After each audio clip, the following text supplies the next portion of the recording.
오늘 저는 여러분과 함께 고린도전서 15장 50절 이하에 있는 말씀을 가지고 은혜를 나누겠습니다.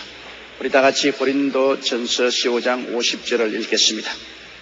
형제들아, 내가 이것을 말하노니 혈과 육은 하나님 나라를 유업으로 받을 수 없고 또한 썩은 것은 썩지 아니한 것을 유업으로 받지 못하니라. 우리가 하늘나라 유업을 받을 자로서 기다립니다.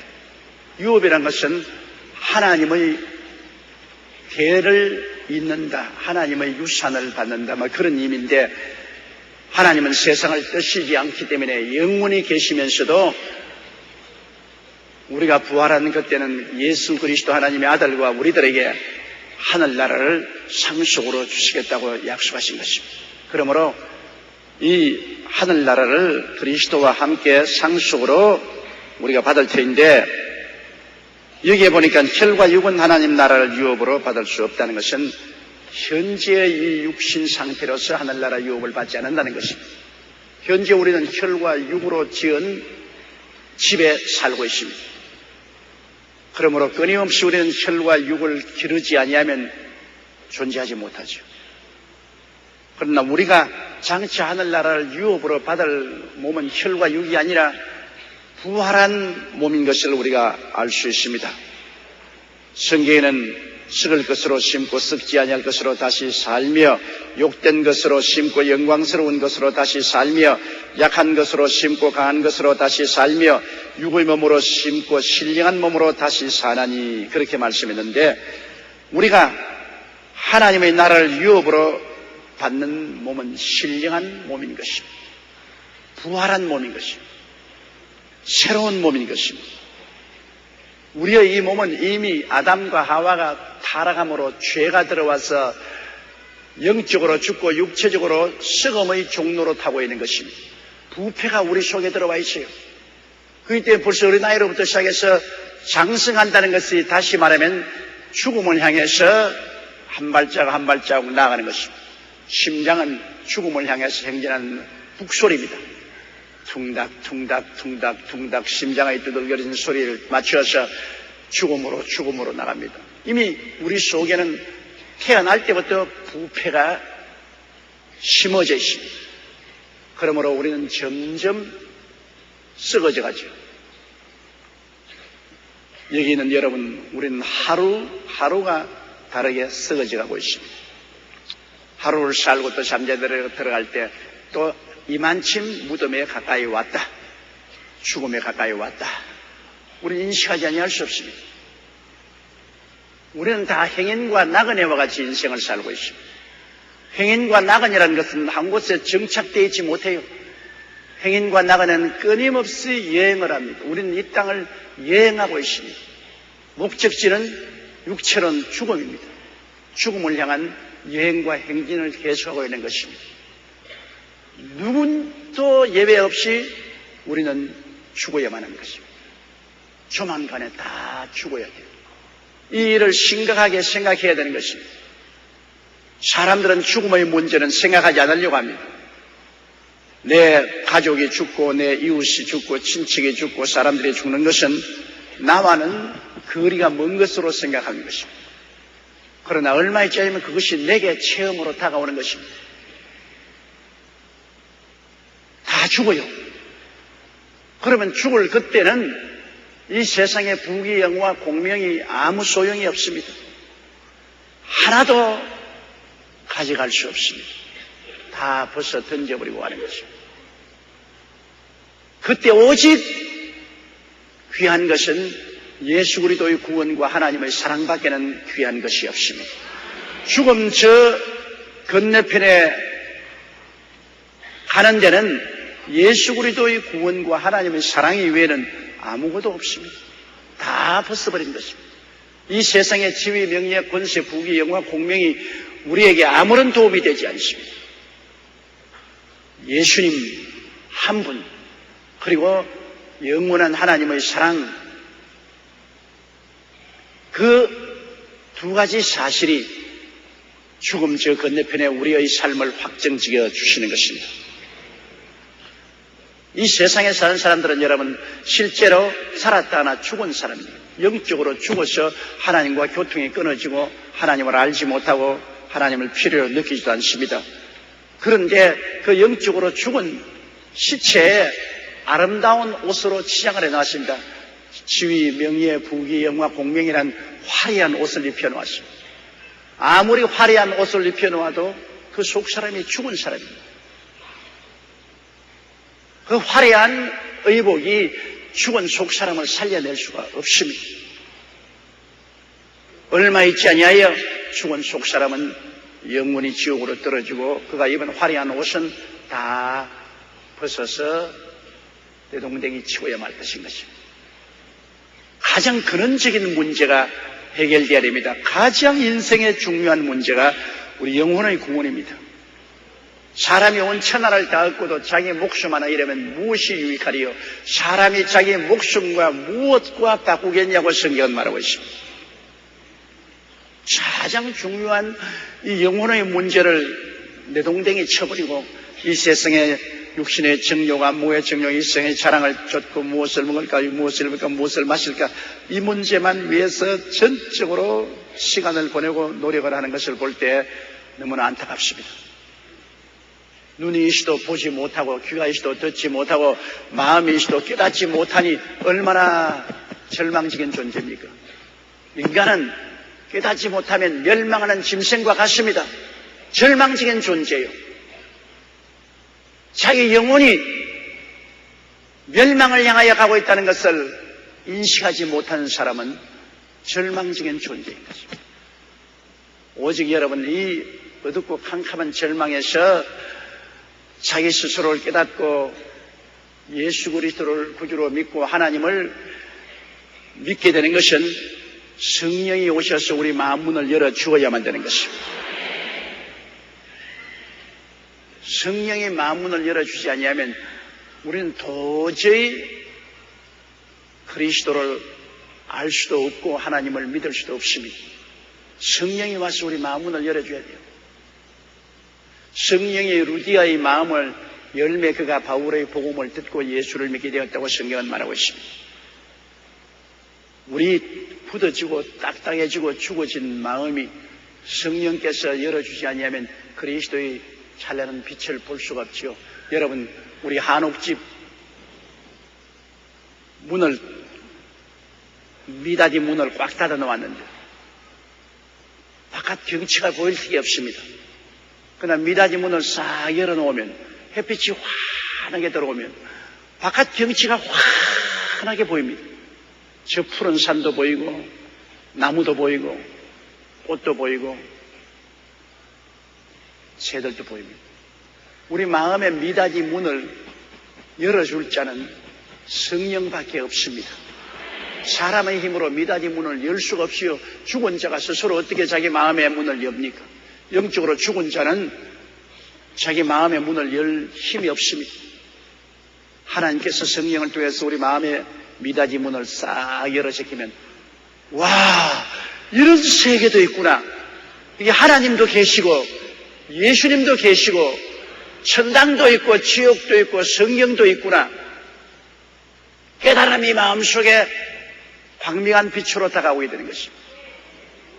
그렇게 되면 그 몸이 아무리 세상 죄악에 빠져 있더라도 하나님의 빛이 비추었기 때문에 그는 예수님을 믿고 하나님을 의지하고 세상의 죄악에서 걸어 나오게 되는 것입니다.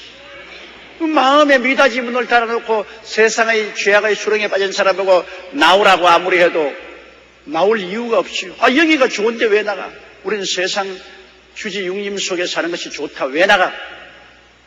왜? 저 아름다운 저 세상을 보지 못하기 때문에 하늘나라의 계시를 받지 못하기 때문에 그런 것입니다.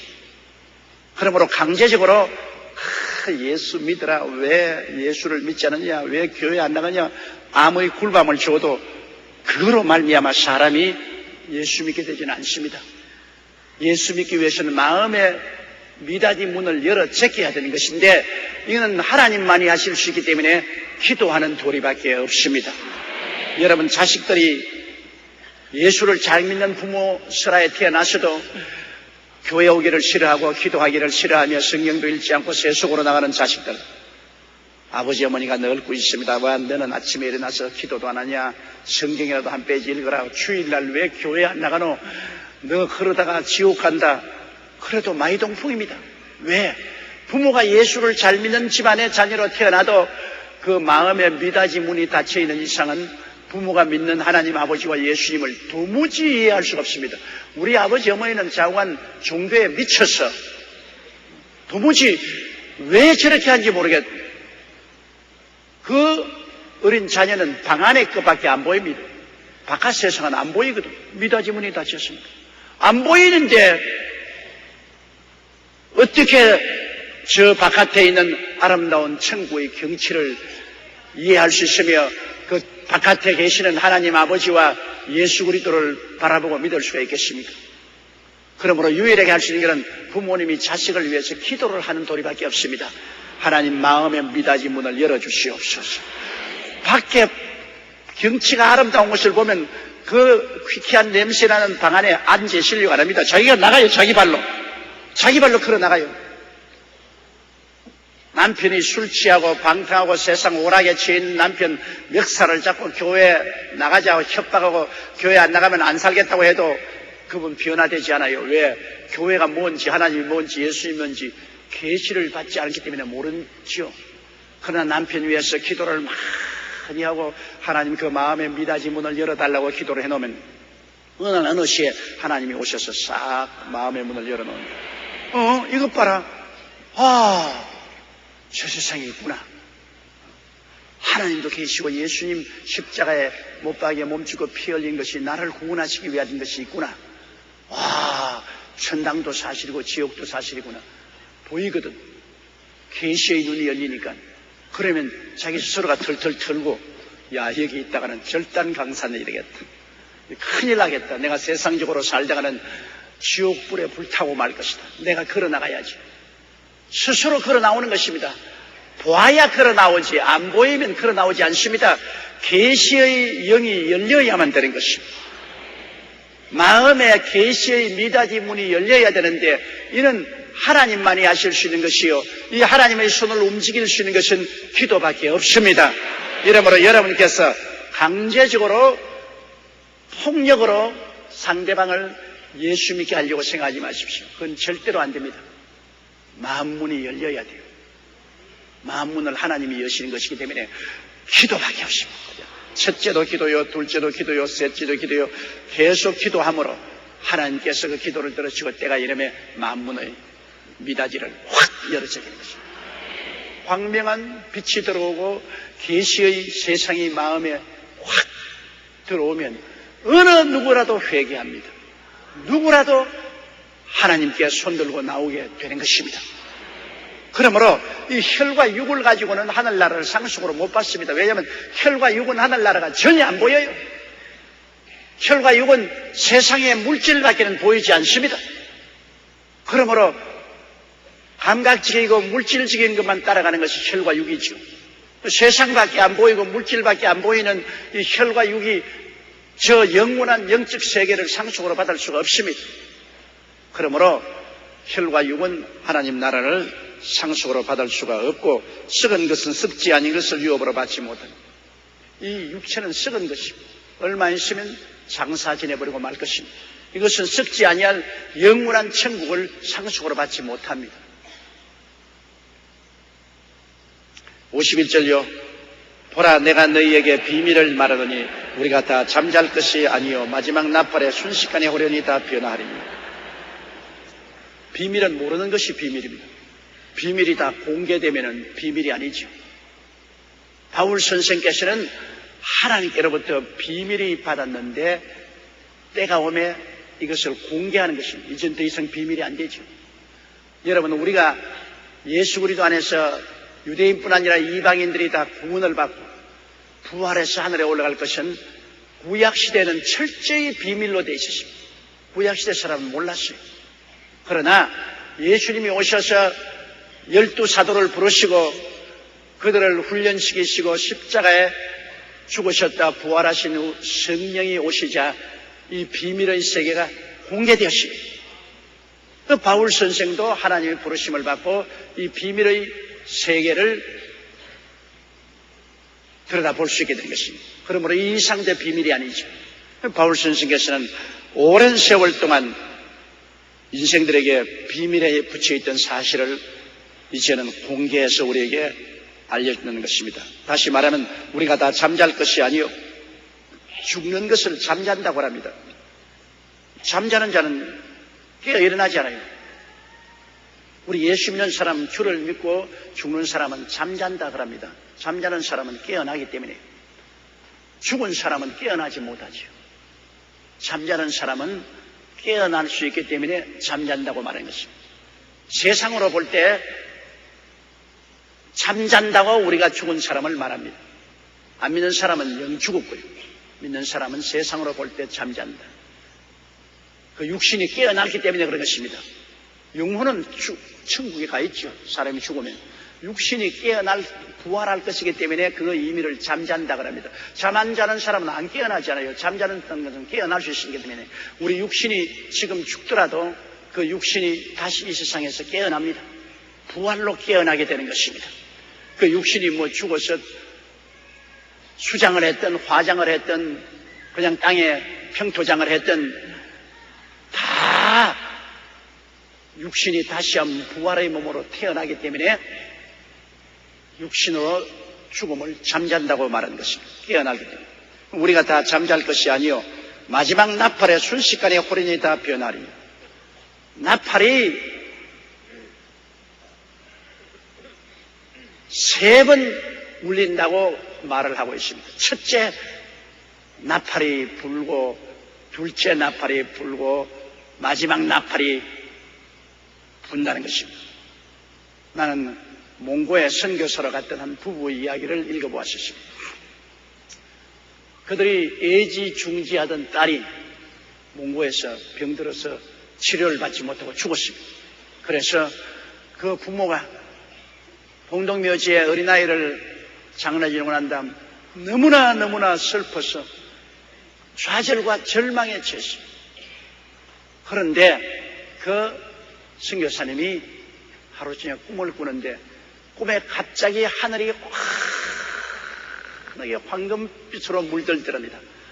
놀랍게 온 하늘이 황금빛으로 물들지만 온 천지가 울리게 떼떼떼 하는 하나님의 나팔 소리가 들리더랍니다. 근데 마침 자기가 어디서 있냐? 그 몽고의 공동묘지 앞에 서 있는데 첫째 나팔이 부니까 무덤들이 다 열리더래요.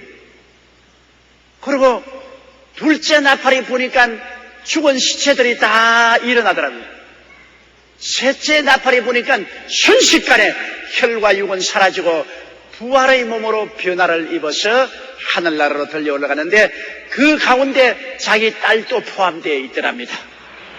자기 딸이 무덤에서 일어나서 변화되어 부활의 영광스러운 몸을 입고 하늘나라로 승천하는 모습을 보고 너무나 마음에 기뻐서 할렐루야 고함을 치다가 잠에서 깨어나 그 마음의 위로가 너무 형언할 수 없는 위로를 받았기 때문에 그 다음부터 슬픔이 사라졌다는 것입니다.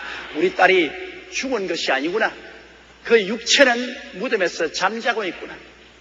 그 영혼은 이미 낙원에 들어가서 부활의 날을 기다리고 육체는 부활할 날을 기다리고 잠들고 있구나.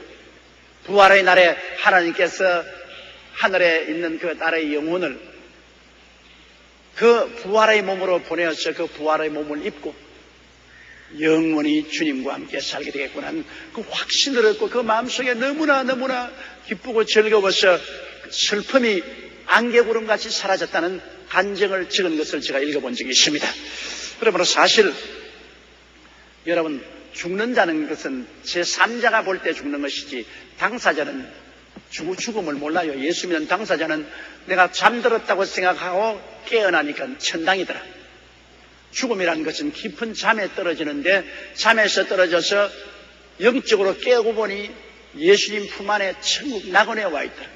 육신의 장막집은 땅에 벗어놓고 영혼은 천국에서 깨어나기 때문에 자기 스스로는 죽음이 뭔지 모릅니다. 아마 잠들었다가 깨어나는 그러한 체험밖에 되지 않습니다. 그러나 제3자가 볼 때는 이 사람 죽었다. 왜 나와 교통이 안 되니까 불러도 대답도 아니하고 울부짖어도 같이 울지 아니하고 손으로 만져도 반응도 없고 하니까 대화가 끊어져 죽었다고 하지만 속 사람은 그 육신의 장막집을 벗어버리고 하늘에서 깨어나기 때문에 본인은 죽은 건 모르지만은 제3자가 볼 때는 죽었다고 생각하죠. 인도 유명한 성자였던 산다스인이 하늘나라에 올라가서 환상 중에 많은 성도를 만났는데 갓 하늘나라에 올라온 사람은 자기가 죽은 줄을 모르고 있더랍니다. 갓 올라온 사람은 왜냐하면 내가 깊이 잠이 들었는데 지금 여기 와 있다고 그러더랍니다. 그래서 자기가 죽은 줄을 이해하는 데는 며칠이 걸리더랍니다. 왜? 내가 잠들었는데 몸이 너무나 피곤하다고 생각해서 잠이 들었는데 깨어났으니 이곳에 깨어나. 그래서 많은 죽은 성도들이 하늘나라에 올라와 있으면서 자기가 죽은 줄을 모르고 있더라. 그 말을 여러분 성경적으로 증명할 수 있습니다. 바울 선생이 셋째 하늘에 올라갈 때 내가 몸 안에 있었는지 몸 밖에 있었는지 나는 모른다고 두 번이나 말했습니다. 내가 몸 안에 있었는지 몸 밖에 있었는지 하나님은 아시거니와 나는 모른다고 그랬습니다. 바울 선생도 셋째 하늘에 올라갔을 때 도대체 내가 몸으로 올라왔는지 몸을 벗어버리고 올라왔는지 알 수 없다. 학자들은 말하기를 바울이 셋째 하늘에 올라간 경험은 바울이 복음을 전가하다가 루스드라에서 돌에 맞아 죽었지 않습니까? 원수들이 바울을 돌로서 쳤는데 얼마나 쳤기에 바울이 죽었습니다. 그래서 바울의 시체를 그들이 끌고 저 시 밖에 나가서 그런 무더기에 던져버렸습니다. 그런데 제자들이 바울의 시체 주위에 둘러서서 눈물을 흘리며 기도할 때 바울이 살아나 버렸습니다. 그때 바울 선생께서는 그 육신은 벗어버리고 속사람이 셋째 하늘로 올라가서 말로서 표현할 수 없는 하나님의 말씀을 들었다고 그랬습니다. 그런데 바울 선생은 말을 그때 내 몸으로 갔는지 몸 밖에서 갔는지 나는 모르겠고 하나님은 아신다고 그랬습니다. 그렇기 때문에 여러분 죽는 사람들은 자기가 죽는 것을 모르는 것입니다. 하늘나라에 올라간 것 죽어서 올라왔는지 몸으로 올라왔는지 몰라요. 당분간 어리벙벙해요. 이것 봐라. 내가 금시 잠이 들었는데 한숨 자고 깨어났는데 여기 전에는 못 본 예수님도 계시고 앞서간 성도들도 있고 천사들도 보이고 야 이거 근사구나. 내가 신령해져가지고 환상을 보는구나. 막 그렇게 생각할 것입니다. 그러므로 죽음을 겁내지 마십시오. 죽은 줄도 모르고 죽을 테니까. 잠들었다고 생각하고 깨어나니까 천당이다. 자기가 죽어서 왔다는 것을 깨달은 데는 상당한 시일이 걸립니다. 그렇죠. 우리 예수 믿는 사람들은 죽음이 두렵지 않다는 것입니다. 52절요. 나팔 소리가 나매 죽은 자들이 썩지 아니할 것으로 다시 살고 우리도 변하리라. 52절은 나팔 소리가 나매 마지막 나팔을 했거든. 첫째 나팔, 둘째 나팔, 셋째 나팔, 마지막 나팔 소리가 나매 죽은 자들이 썩지 아니할 것으로 다시 산. 죽은 자들. 우리가 세상으로 볼 땐 죽었다고 생각하는 사람들이 하나님께서 그들에게 새로운 부활의 몸을 주시는 것입니다. 썩지 아니할 부활의 몸을 주셔서 그 부활의 몸을 다 입게 된 것입니다.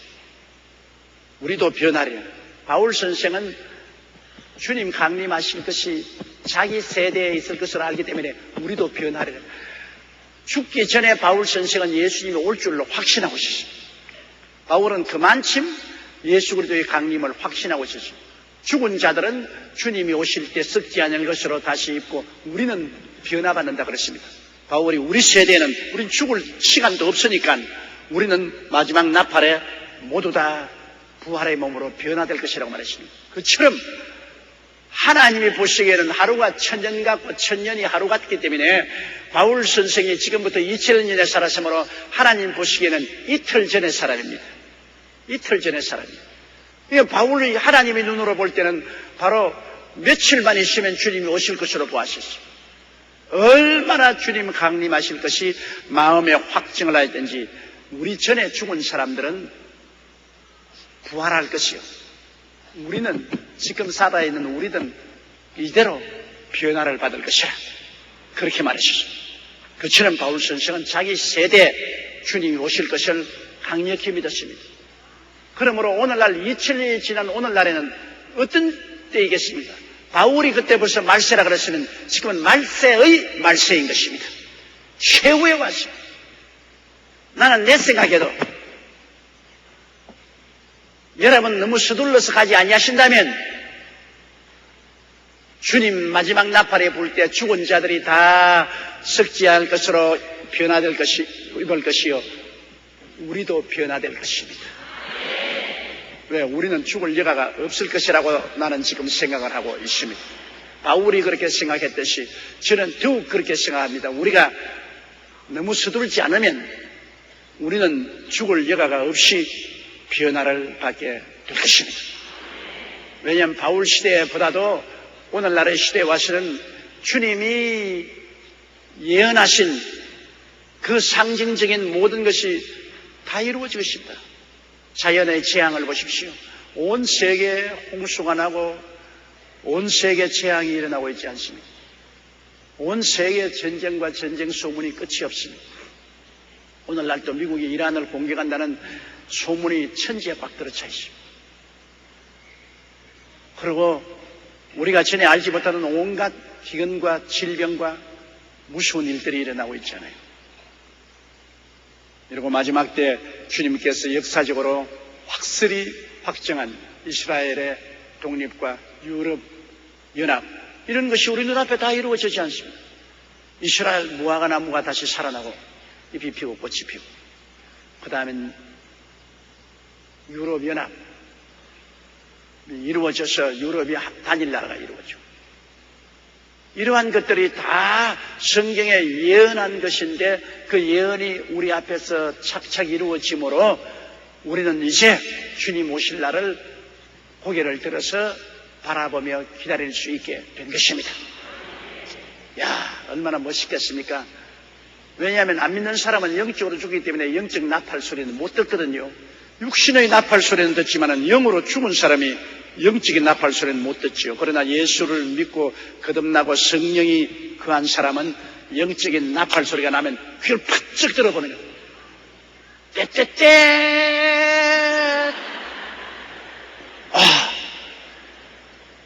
두 번째 떼떼떼.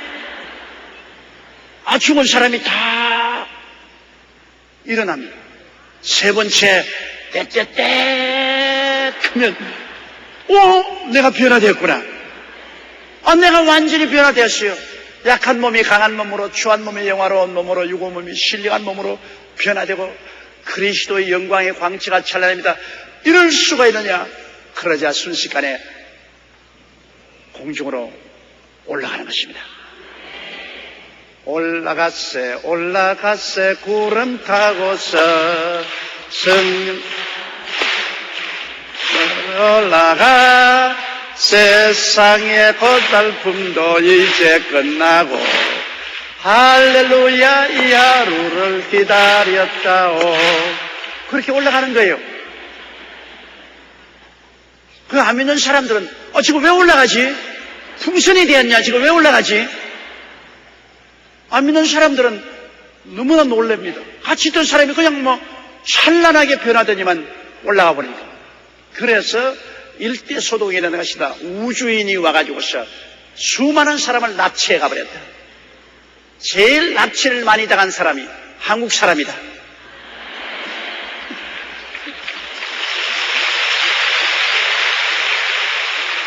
안 믿는 사람들은 유엔을 소집하고 일대 소동이 일어났습니다. 왜? 대통령이 납치돼 갔다, 장관이 납치돼 갔다, 온 민족의 3분의 1이 납치돼 갔다, 비행기를 조종하던 비행사가 납치돼서 비행기가 그냥 곤박질 쳤다. 온 세계가 굉장한 소동이 일어나는 날이 바로 부활 성천한 날인 것입니다. 주께서 공중에서 재림하여서 공중에서 우리를 부르시는 것입니다. 큰 사건입니다. 먼저 올라간 사람들이 다 그때 부활의 몸으로 오고 우리들은 변화되어서 공중에서 주를 영접하고 그리고 주님과 함께 기쁨의 잔치를 7년 동안 계속하는 것입니다. 이래 동안 잔치를 해도 기가 막힌데 7년 잔치를 합니다. 그리스도가 우리의 신랑이요 우리는 신부로서 주와 함께 공중에서 7년 잔치하는데 그 공중은 바로 원수 마귀가 그 타락한 천사들과 함께 반역을 도모하던 처소인데 그 마귀와 그 종자들을 다 지상으로 내가 쫓아버립니다. 그 공중에서 우리는 7년 동안 잔치를 베푸는 동안에 이 땅에는 7년 동안 환란이 있습니다. 그게 7년 환란입니다. 주를 배반하고 복음을 거역하고 오랫동안 죄악 가운데 찌들어진 사람들이 심판을 받는 때가 7년 환란입니다. 7년 환란은 인간이 역사상 당하는 가장 처참하고 무서운 환란입니다. 그런데 잠자는 예수 믿는 사람들은 여러분 공중에 들려가지 못하니까 그때야 정신이 번쩍 들죠. 그런데 형식적으로 의식적으로 믿던 사람 주일날 교회 오니까 목사님이 안 계시오. 장로님도 안 오고 이런 수가 있나. 주일날 목사님도 안 나오고 장로님도 안 나오고 그런 법이 어디 있냐. 가만 보니까 불로 하던 사람은 다 안 나와요. 그러면 그렇지 자기 잘 믿는다고 불로 했었더니만 다 교회도 안 나오고 이런 법이는요. 그래 보니까 전부 자기와 같은 사람들만 모여와서 있어요. 형식적으로 믿던 사람. 아유 어떻게 됐냐. 와유 정말 부활 성취했구나. 야 이거 우리 늦었다. 이 큰일 났다. 그때야 통회 자복을 합니다. 통회 자복하고 이제야 예수님 날 살려주십시오 하니까 그땐 이미 늦었어. 신랑이 벌써 신부와 함께 잔치상에 들어가 버리고 문은 꽉 닫혔어. 문 열어주소서 고함을 쳐도 이미 문은 닫혔어. 왜? 등불 준비 안 했으니까. 그래서 전 3년 반 동안에 그들은 적그리스도의 손에 의해서 순교를 당합니다. 칼에 죽임을 당합니다. 많은 사람들이 7년 환란 전 3년 반 동안에 순교를 당하고 피로써 그들의 신앙을 확증하고 하늘나라에 올라올 것입니다. 이삭 죽기죠. 여러분 대추수가 있고 난 다음에는 이삭을 죽지 않습니까? 그렇죠? 시골에서 자란 사람 이삭 죽기 해봤죠? 이삭 죽기 해본 사람 손 안 들어봤어요? 도시에 있는 사람은 이런 재미를 모른다고. 허리는 아파도 이삭 죽는 거 꽤 재미있다고요. 우리도 학교 갔다 오면은 벼 베는데 뒤에 따라다니면서 이삭 죽고 보리 베는데 뒤에 따라다니면서 이삭을 키운 경험이 있어요. 이삭 죽기요. 대추수로 촥 하늘에 올라가고 난 다음 나머지 이삭 쉬어요. 그래 그 사람들도 전 3년 반 동안에 천국으로 데려오가는데 그들은 혼인잔치에 직접 참여를 못했기 때문에 구원을 받을 때 둘러리 구원을 받아요. 여러분 요사이는 그런 게 없지만 옛날에는 혼인할 때 신랑 신부 옆에 둘러리가 따라오잖아요. 신랑 친구도 하나 따라오고 신부 친구도 하나 따라오는데 이 사람들은 괜히 둘러리요. 진짜 혼인은 신랑 신부 하는데 옆에 곁가지로 따라와가지고서 밋밋하게 써 있어요. 그러므로 7년 환란의 전 3년 반 동안에 이삭 죽기로 올라오는 사람은 둘러리 구원이에요. 예수 그리스도의 신부는 되지를 못해요. 그냥 친구가 돼요. 둘러리가 돼요. 이거 불쌍하잖아요. 구약의 성도들도 다 예수 그리스도의 친구가 되고 7년 환란 전 3년 반 동안에 하늘에 올라오는 사람들도 둘러리 구원으로 친구가 되고 주님이 공중 재림하실 때 성령의 기름 준비했다가 나팔 소리 듣고 올라간 사람은 신부가 되어서 그리스도와 함께 하늘나라를 상속으로 받게 되는 것입니다. 그러므로 우리가 등불을 준비해야만 하는 것입니다. 등만 가지면 안 돼요. 등은 신앙의 형식은 다 가지고 있습니다. 기독교라는 등은 다 가지고 있습니다. 그러나 등불을 밝히고 기름을 준비해야 돼요. 기름병을 하나 준비하고 있어야 돼요. 그래서 신랑이라 할 때 기름 부어가지고서 환하게 밝혀져요. 그 기름병이 뭐냐? 성령이신 것입니다, 여러분. 항상 성령님을 인정하고 환영하고 모시드리고 의지하며 성령 충만한 성령의 기름병 하나를 준비하고 있어야 돼요. 10처녀 중에 5처녀는 등만 가지고 있습니다. 불은 켜 있었어요. 가물가물. 지혜 있는 처녀도 등을 가지고 있습니다. 그도 등불이 가물가물했습니다만 지혜 있는 처녀 5은 여기에 기름병 하나를 가지고 있었습니다. 지혜 없는 처녀는 기름병이 없었어요.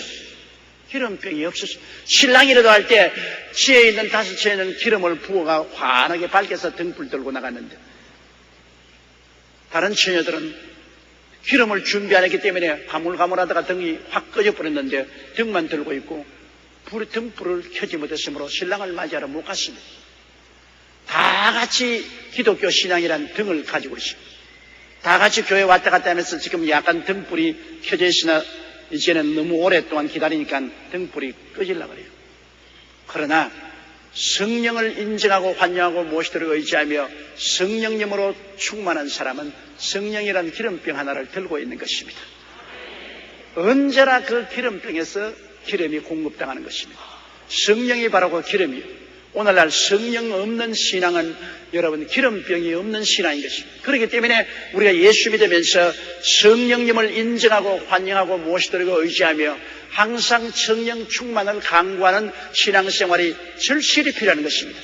성령님을 알고 모셔드린 사람은 기름병을 하나 더 가진 사람인 것입니다. 성령님을 알지 못하고 모시지 못한 사람은 기름병이 없는 사람인 것입니다. 이러므로 여러분 성령 충만한 교회, 성령으로 충만하라고 늘 가르치는 교회에 나오는 여러분은 복이 많다는 것을 알아야 돼요. 자기가 복이 있는지도 모르고 왔다 갔다 하면 안 되니까 복이 있는 줄 알아야 돼요. 기름을 준비하고 있기 때문에 언제 주님이 오시더라도 여러분은 신앙의 등불을 밝히 켜서 주님 앞에 나갈 수가 있는 것입니다.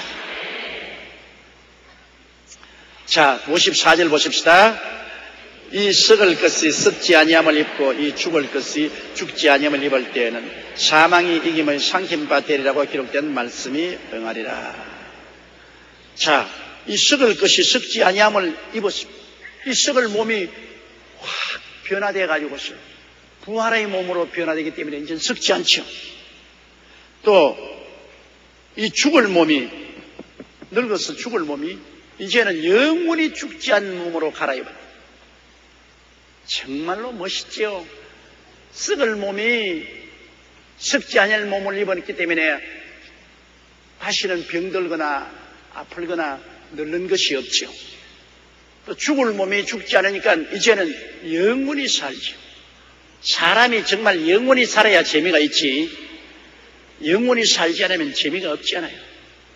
가장 이상적이고 아름다운 세계에서 모순이나 마찰이 없는 이상적인 세계에서 영원히 사는 걸 한번 생각해 보십시오.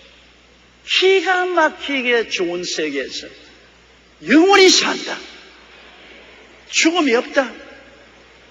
다시는 애통하는 것이나 고가는 것이나 앓는 것이나 죽는 것이 없다. 그러면 우리 썩지 않고 죽지 않은 이 몸은 예수 그리스도의 형상을 담는다 그랬으니까 예수님이 33세에 부활하셨습니다. 우리 예수님을 닮아서 전부 33살이랬는데 인생에서 가장 완숙하고 심신이 좋을 때가 33살에 그럽니다. 33살. 그러니 여러분 나이 많으신 분 낙심하지 마세요. 희망이 있어요. 33살의 나이가 되어서 영원히 산다. 여성도 가장 아름다울 때가 사실은 33살쯤 되었을 때가 가장 아름답죠. 남자도 그렇고. 그래서 우리는 가장 아름다운 그 상황에서 이제는 병들지 아니하고 늙지 아니하고 죽지 아니하고 가장 완전한 세계에서 영원히 산다. 듣기만 해도 기가 막히게 좋습니다. 실제로 체험하게 될 때는 얼마나 좋을까요? 우리 다 얼싸안고 기뻐 뛰며 춤을 출 것입니다. 그날이 우리에게 있는 것입니다.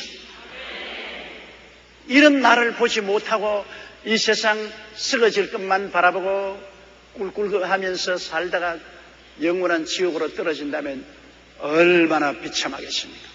우리는 우리의 구원을 날마다 강하게 붙잡고 이 구원의 소식을 힘차게 기도하고 전도해야만 할 것이겠습니다. 이와 같은 일이 이루어지면 이사야 25장 8절에 기록한 대로 사망이 이김의 삼킴바 되리라 기록된 말씀이 어라 이 말이라. 여러분, 바다의 큰 고기는 적은 생선을 삼켜버립니다. 별돌이 배 속에 들어가 버리죠. 큰 물고기는 적은 물고기를 삼켜버립니다. 그날에는 생명이 와서 죽음을 삼켜버립니다. 지금은 사망이 큰 소리 하지만은 그때는 생명이 와서 사명을 삼켜버려서 그냥 소화시켜버리니까 사망이 온데간데 없습니다. 사망은 아무것도 아니에요. 부활의 생명이 와서 사망을 삼켜버립니다. 55절요. 사망아 너희 이기는 것이 어디 있느냐? 사망아 너희 쏘는 것이 어디 있느냐? 사망이 이제는 완전히 생명에게 삼킴바 되었으므로 사망아 지금까지 너희가 수많은 사람을 죽여서 이겼지만 이제는 너희 이기는 것이 어디냐? 너희가 사람에게 쏘아서 죽음의 독을 주입했는데 그 쏘는 것이 어디 있냐? 부활의 사망이라는 것은 아무것도 아닌 것입니다. 56절요. 사망에 쏘는 것은 죄요 죄의 권능은 율법이라. 죄가 들어와서 죽음이 왔지 않아요. 죄의 값은 사망이니까. 죄가 들어와서 영혼이 죽고 영혼이 죽으니까 육체가 부패했죠. 그러므로 여러분, 사망의 쏘는 것은 죄인데 죄의 권능은 율법입니다. 왜? 율법이 와서 우리 죄를 다 드러내놓으니까 죄의 권능은 율법에 있습니다. 율법이 없으면 죄가 죄인 줄 모르는데 율법이 들어오니까 우리 죄가 드러나죠. 하나님의 법은 하나님 앞에서 정의로운 것이지만은 하나님 법이 와서 우리들을 전부 죄인으로 잡아놓은 것입니다. 살인하지 말라 할 때는 사람 죽이는 것이 죄인 줄 몰랐는데 하나님 말씀에 살인하지 말라니까. 그러면 살인한 사람은 하나님 법을 어겨서 죄인이 됐죠. 간음하지 말라 할 때는 그것이 법이 없을 때는 간음하는 것이 죄인 줄 몰랐습니다. 그러나 간음하지 말라 하나님 법이 있으니까 이제 간음하면 죄가 되죠. 하나님 법을 이제. 도적질하지 말라 법이 없을 때는 나무고 훔치고도 입 싹 닦아버리면 그뿐인 줄 알았는데 법이 도적질하지 말라 하시니 법을 어겼으므로 죄가 되죠. 이와 같이 법은 어기면 죄가 되는 것입니다. 그러므로 법이 없을 때는 죄가 안 되어도 법이 있으면 죄가 드러나요. 죄가 드러나면 죄의 값은 사망이죠. 사망이 역사를 하죠. 그러므로 율법은 바로 사망의 권세입니다. 이렇기 때문에 사망을 쏘는 것은 죄고 죄의 권능은 율법입니다. 율법이 없으면 죄가 힘이 없는데 율법이 있으면 죄가 힘이 있어요. 죄가 힘이 있어. 너는 이 법을 어겼지. 너는 죄인이다. 너는 저 법을 어겼지. 죄인. 그러므로 율법은 우리 죄를 지적합니다. 그렇기 때문에 성경에 율법 행위로 의롭다함을 얻을 육체가 없다고 그랬어요. 사람이 육체를 가지고 있는데 율법이 육신으로 말미암아 연약하게 할 수 없다고 그랬습니다. 율법은 좋은데 육신이 연약해서 감당을 못해요. 이는 마치 어린아이에게 무거운 짐을 짊어지워 주면 어린아이가 일어서지를 못해요. 그 짐에 그냥 치여서 납작하게 돼요. 짐이 나쁜 것이 아닙니다. 어린아이가 짐을 질 수 있는 힘이 없는 것이 탈이죠. 짐이 나쁠 리가 없죠. 우리가 살아가는데 필요한 모든 생필품 이런 양식 같은 건 짐 아닙니까? 굶어지고 가면 좋은데 이게 짐이 돼서 못 짊어지는 거죠. 힘이 없단 말이에요. 옛날에 우리 한국의 천재 시인 김시섭이 있어요. 김시섭이 천재란 소문이 나서 임금님이 불렀습니다. 불러가지고서 김시섭이를 보고 네가 과연 지혜와 총명이 통달하고 천재란 소문을 들었는데 내가 너에게 상을 주겠다. 옛날에 그 당시에 광목 한 통이면 어마어마한 재산입니다. 그래서 김시섭이에게 광목 한 통을 주라. 근데 나이가 7살쯤 되었을 때 7살쯤 된 김시섭이 광목 한 통을 주는데 임금님이 이제 시험해 보는 겁니다. 이놈이 광목 한 통을 어떻게 걸머쥐고, 광목 한 통이라면 장정이 걸머져도 뿌듯한 그러한 무게를 가지고 있는데요. 김시섭이 광목 한 통을 어떻게 가져가느냐.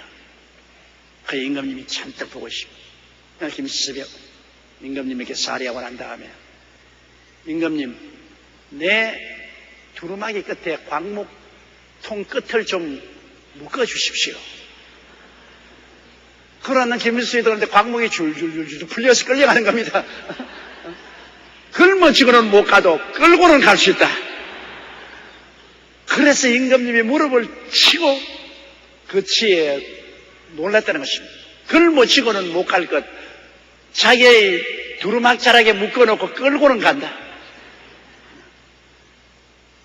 율법이 나쁜 것 아닙니다. 율법은 선하고 착하고 좋은 것인데 우리가 육신이 연약하여 율법을 짊어지지를 못합니다. 율법만 지어주면 못 짊어집니다. 그렇기 때문에 율법만 오면은 모든 사람이 율법 앞에 다 납작해지면 전부 죄인이 돼요. 죄의 값은 사망이죠. 사망이 무시무시한 능력으로 지옥으로 끌고 가는 것입니다. 그렇기 때문에 여러분, 인간의 행위로 의롭다함을 얻을 육체가 없지 다른 모든 종교들이 의롭게 살아라, 거룩하게 살아라, 참되게 살아라, 혹은 고행을 해서 죄를 갚아라는데, 여러분 한번 가만 보세요. 이 무거운 짐을 못 짊어지는데 어떻게 선행을 행하고 의롭게 살아서 천당에 갈 수 있겠어요? 고행을 한다고 힘을 얻을 수 있나요? 유일하게 여러분, 우리가 이 율법 하에서 구원함을 받을 수 있는 것은 율법의 짐을 제껴버리고 죄를 없애버리는 것밖에 없습니다. 그 율법을 제껴버리고 죄를 없애버리니까 예수님이신 것입니다.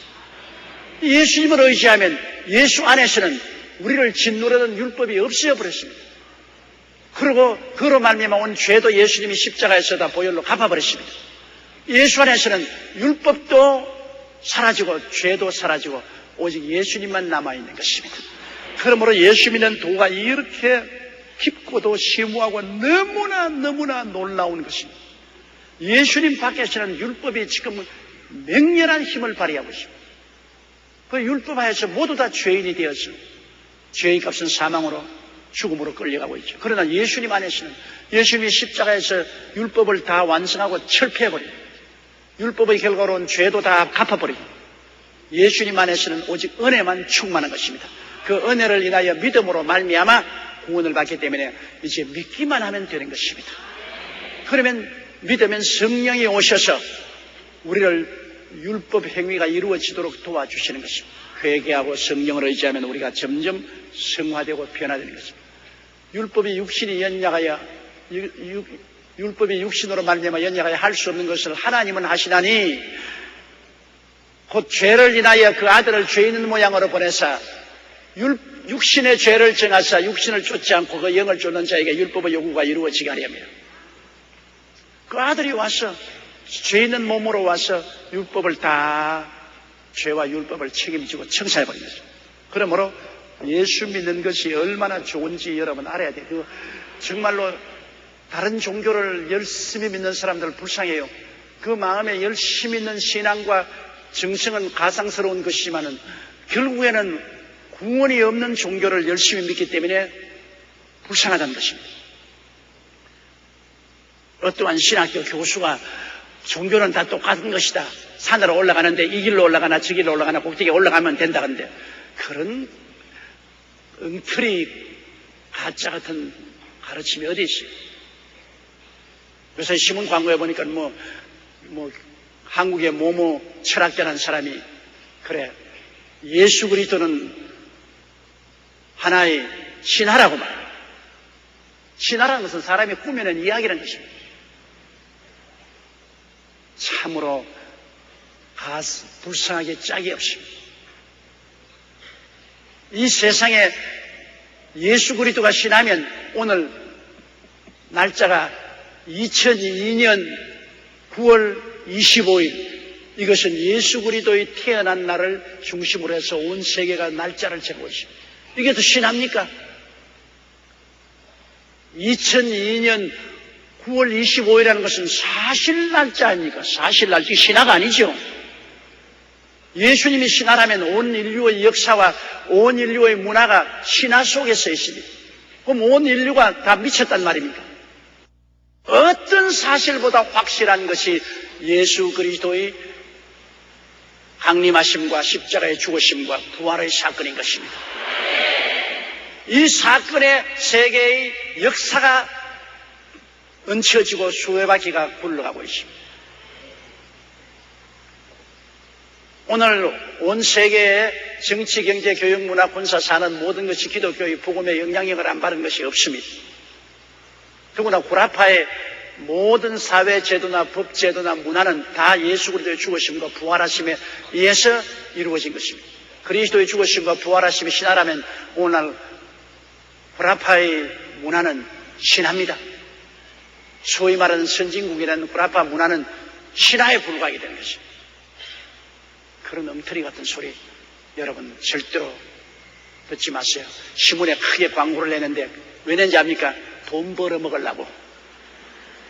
참으로 양심적인 철학자면 그런 걸 팔아가 돈 벌어먹으려고 현혹하지 말아야 됩니다. 예수 그리스도는 참 하나님의 아들이요 참 사람으로 오셔서 우리를 위해서 십자가의 대속에서 율법과 죄에서 해방시켜 주신 것입니다. 옆에 있는 분들에게 당신은 율법과 죄에서 해방되었습니다. 그렇게 말씀하십니다.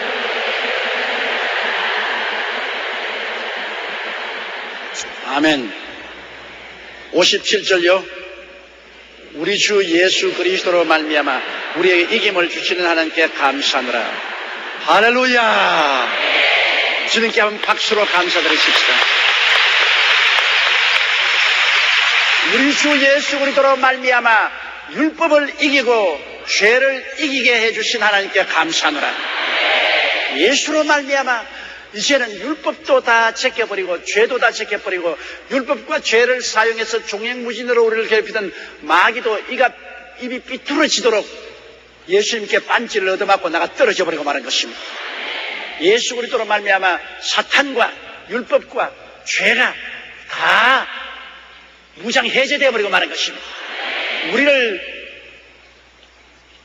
언제나 참수하고 우리를 정죄하고 우리를 죽이려고 하던 마귀와 율법과 죄가 예수 그리스도로 말미암아 한 방에 다 KO되어 버리고 우리는 예수 그리스도 안에서 마귀를 이기고 율법을 이기고 죄를 이기고 그리스도 안에서 영원한 용서와 의와 영광과 부활과 천국을 얻게 된 것입니다. 믿으면 하겠네. 그만 믿어서 하신 일을 힘입고 우리 주께 나가면 영원 삶을 얻네. 십자가에 달려서 예수 고난 보셨네. 나를 구원하시리 예수밖에 없네. 우리 주 예수 그리스도로 말미암아 우리에게 이김을 주시는 하나님께 감사하노라. 58절요. 그러므로 내 사랑하는 형제들아 경고하며 흔들리지 말며 항상 주의 일에 더욱 힘쓰는 자들이 되라. 이런 너희 수고가 주 안에서 헛되지 않은 줄 알미라. 그러므로 내 사랑하는 형제들아 경고하라. 어디에 경고하냐? 믿음에 경고에 있어라. 부평저같이 이렇게 출렁 저렇게 출렁 떠내지 말고 못을 탁 박은 것처럼 내 마음속에 믿음으로 못을 딱 박아 놓아라. 믿음에 경고하고 흔들리지 말라. 신문에 이런 광고 나왔다고. 그래? 또 저게 이단 사슬이 와서 이런 말 한다고. 그게 현혹되어서 흔들흔들. 이거 안 되는 겁니다. 아예 순복음의 십자가 중심의 오중복음과 삼중축복에 견고하게 서십시오. 이는 틀림없는 길입니다.